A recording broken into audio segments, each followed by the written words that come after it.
Hello, everyone, and welcome to Talk Ema New. If speaking English makes you nervous, today we'll replace fear with confidence using easy practice together. Hi.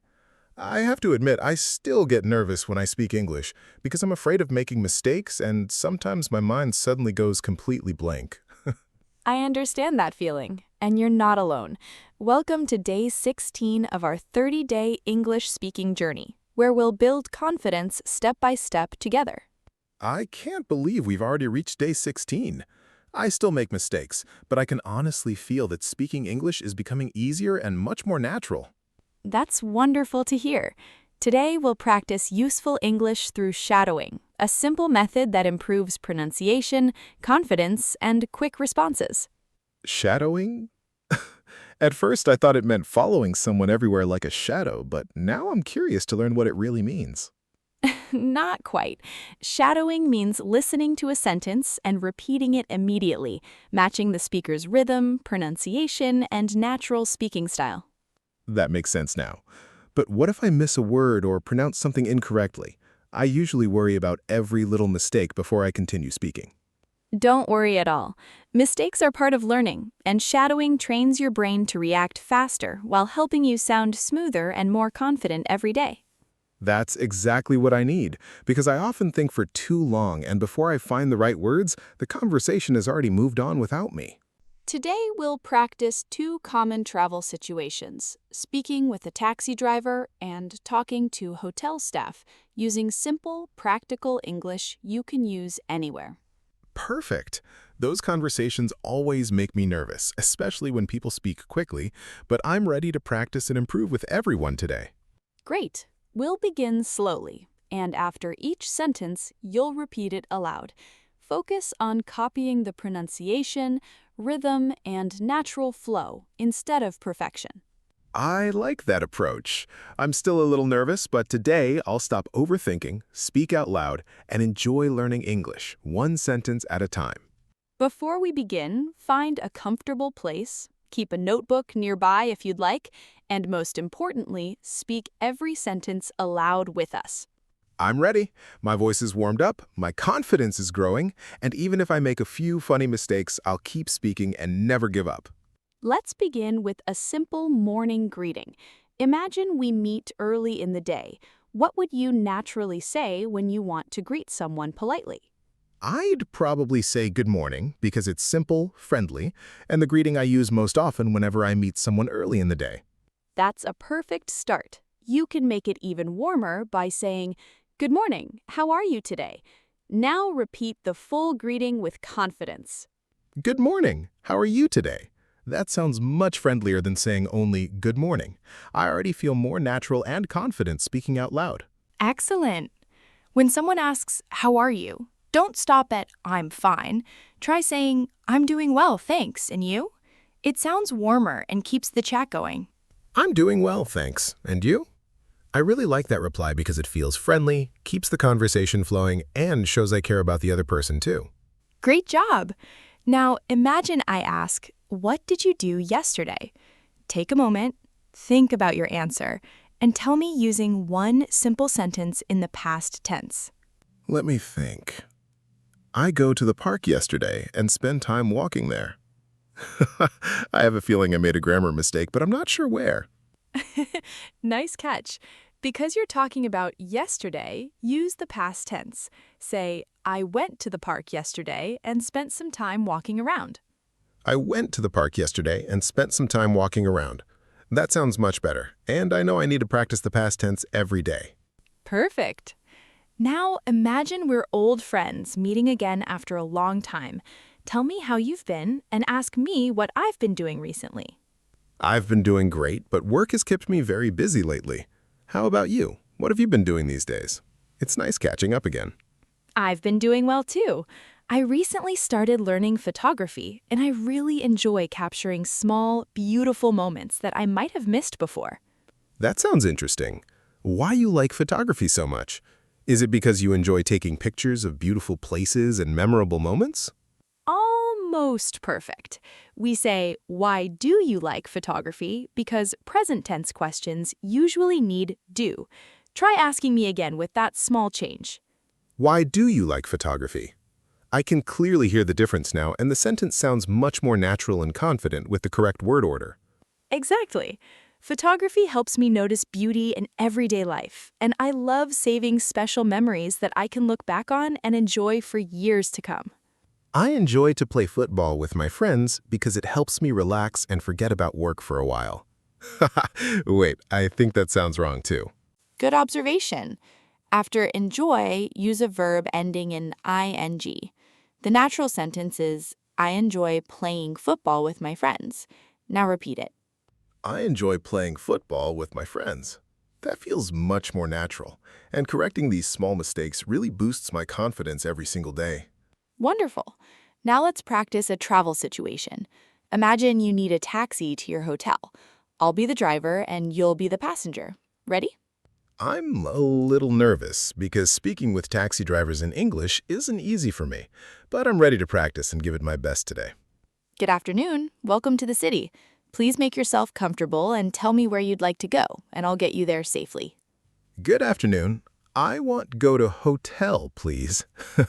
I know what I mean, but I'm not sure if that sounds polite or grammatically correct.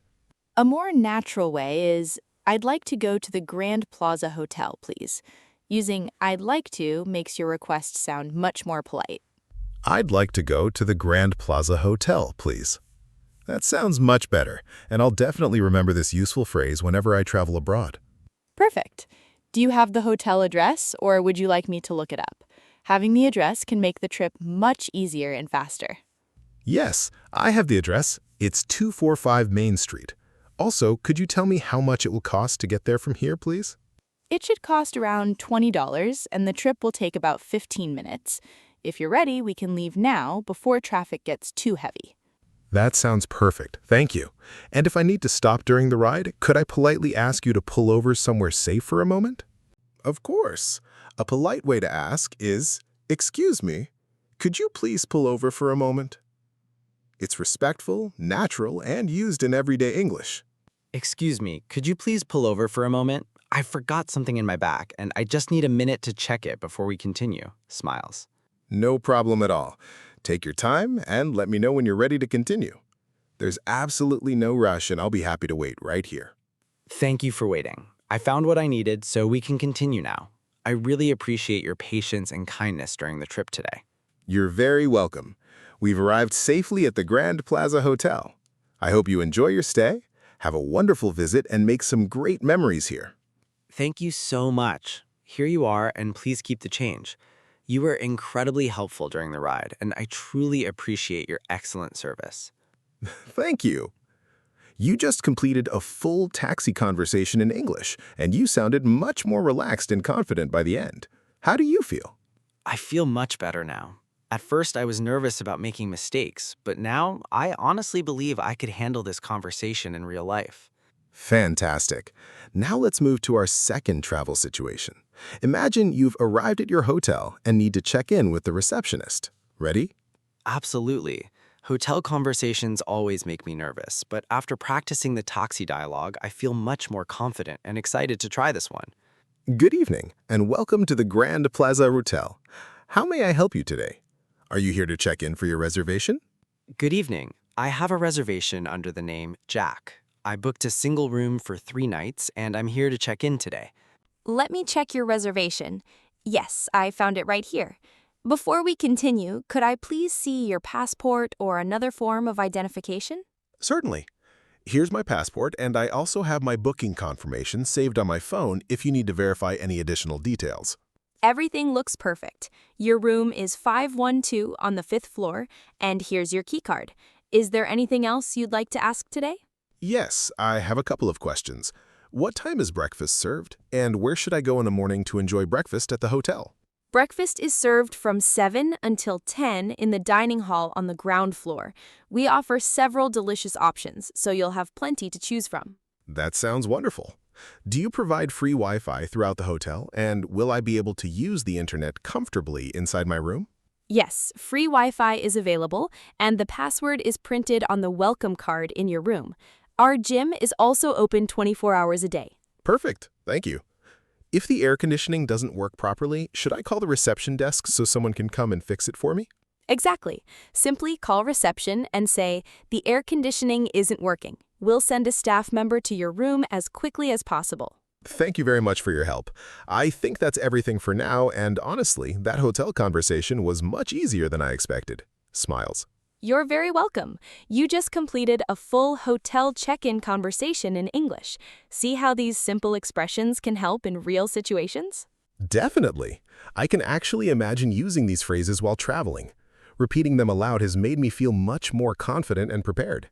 Excellent. Now it's everyone's turn to practice with us. Listen carefully, repeat each sentence aloud, and try to match my pronunciation and rhythm. I'm ready. I'll repeat every sentence clearly, copy your pronunciation, and focus on speaking naturally instead of stopping to think too much. Smiles. Let's practice together. I'd like to go to the Grand Plaza Hotel, please. How much will it cost? Could you please pull over for a moment? I'd like to go to the Grand Plaza Hotel, please. How much will it cost? Could you please pull over for a moment? These feel much easier already. Wonderful. Now repeat these useful travel phrases with me. I have a reservation under the name Jack. What time is breakfast served? And the air conditioning isn't working. I have a reservation under the name Jack. What time is breakfast served? The air conditioning isn't working. These expressions already feel much easier to remember. Excellent work. Now let's learn a helpful travel expression. What do you think check-in means when you're staying at a hotel? Take a guess before I explain. I think check-in means arriving at the hotel and telling the staff you've arrived so they can prepare your room. Did I understand it correctly? Exactly.